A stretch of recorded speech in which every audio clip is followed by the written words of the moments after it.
Hi guys, Dave Pinson, Philippine Bible Ministries. Jesus said the eye is the lamp of the body. If the eye is bright and the body is light, then everything is good. If it's dark, then everything is dark.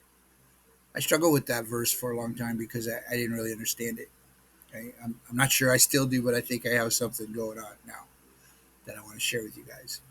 Um, because the eye doesn't produce light. That would always bother me. We called it a lamp. A lamp's produce light. The eye doesn't produce light. Although I do have this is the one I had surgery in. I do have a glass lens which sometimes will reflect the light. But I realize what he's saying is the things that go in your eye causes light or darkness. It makes everything light or everything dark. And I think that's what he meant. It's pretty simple, and I know that took me 30 some years to figure that out. There's a reason I am a special ed teacher because I'm not the fastest person. I like to think deep, and sometimes it takes a minute. But so that's valuable because what the scripture says, I purposed in my heart not to set anything wicked before my eyes. Right. It's what the eye puts in, and so that could have a couple meanings. A couple simple meanings. For me, it's got some profound meaning.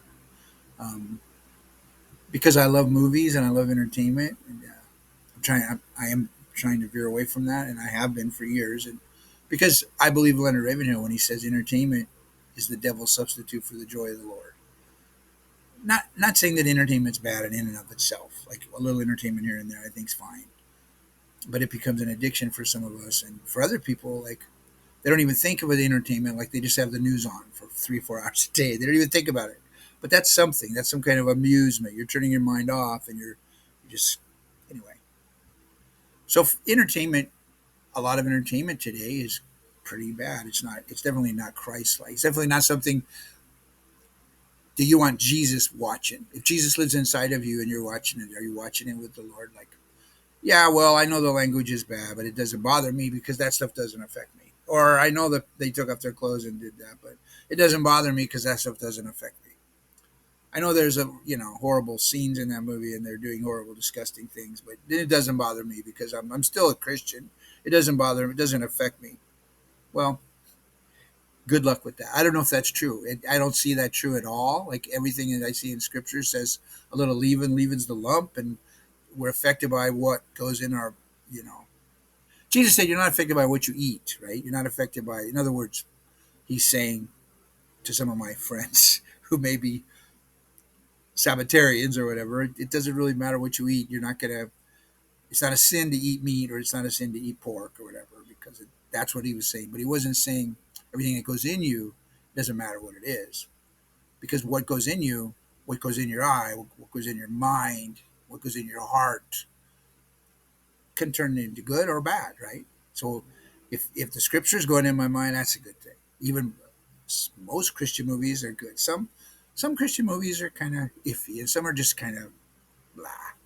Like there's not much to them, but it's still better, right? Like there's a scale. This guy used to have I forgot his name. I forgot his name. Edwin. Anyway, I can think of his name in a minute, but he's got a ministry in Southern California, a music ministry, and also his whole thing is what you put in yourself will produce crap, junk, nonsense, darkness, or it will produce a good life. So he has what's he called the 30-day challenge. Caleb adopted it, but he's the first one that I heard say it way back in the 90s, and he'd say, take a 30-day challenge, only listen to Christian music for 30 days and see if it affects your attitude, and it does because I get on every now and then I get an oldies kick, and I listen to a lot of good old music, and I love it. Again, guy the other day I was listening. Gosh, I was listening to Montrose' song "Connection." It's a blues song. Anyway. So I go listen to this song. Go, oh connection, I just can't get no connection. I just really get into the blues, and I just go down a rabbit hole, play some Beatles, play some stuff I really like, and nothing wrong with most of it. And then some song will pop up, and I don't know because I wasn't saved back then. I don't really think about how inappropriate and sexual and different things are in the lyrics that aren't appropriate. And I'm like, what? I did no, I can't. And then it just ruined it. I can't listen to that song. It's horrible. you know.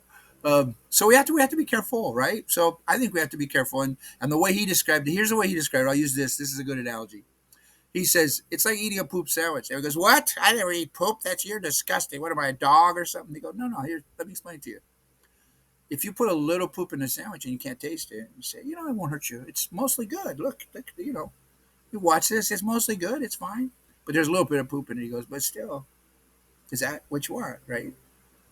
And some things have a lot of poop. It's like straight up poop sandwich with humor on the outside. The kids. Back when I was teaching at the Christian school in Vista, California, for a couple of years, it was a great time in many ways. It was a good time for me. I don't know about the kids, so I was a baby teacher and I was learning a lot. But they used to tell me, "Oh, you got to watch Deadpool, Mr. P. That's so funny." And so I said, "Well, isn't that rated R?" Yeah, but it's okay. It's so funny. I said, "Yeah, but doesn't he swear and say nasty things?" And he said, "Yeah, but it's funny." I said, "So my first response was my instant response was, so when you go stand before the judgment seat of Christ, you're going to say, yeah, but it's okay because it was funny."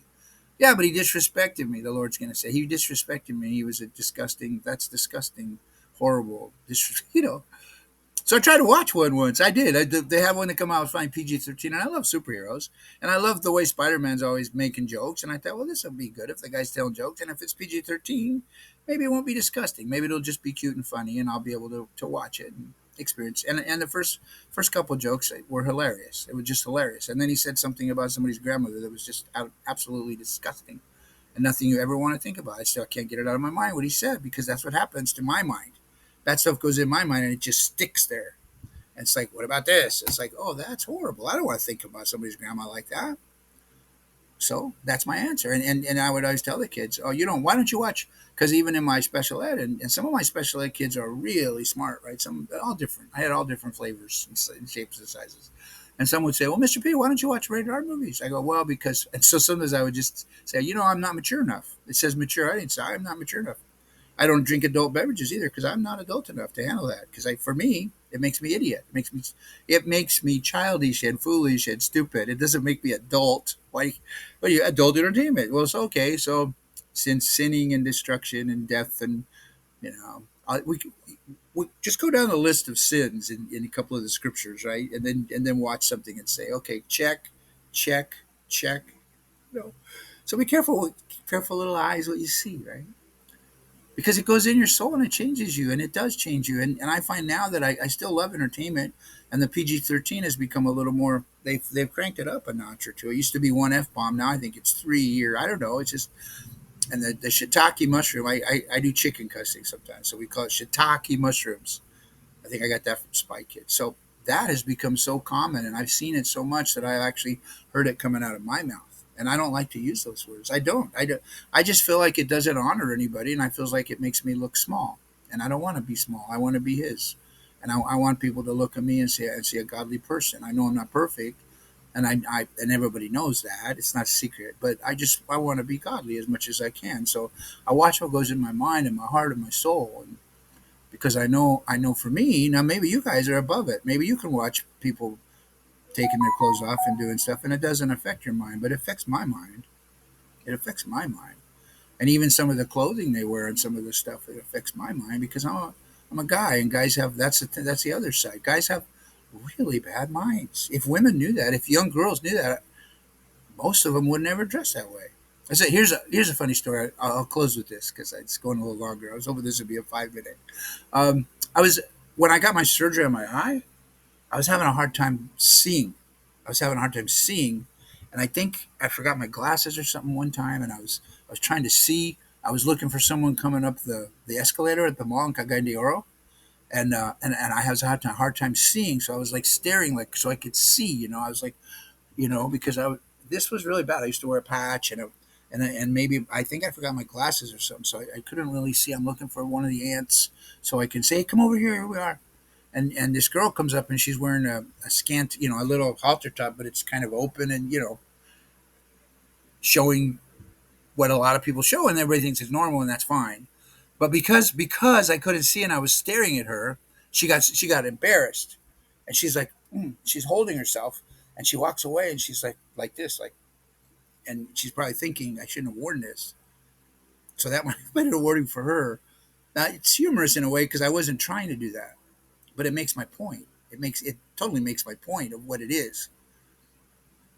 and that's what it is. So be careful, little eyes, what you see. They have a thing in a book called Every Man's Struggle, and it says, bounce your eyes, little man. I don't know about women so much. I don't know if women are as visually stimulated as men are, but just, I use the word. I'm sorry.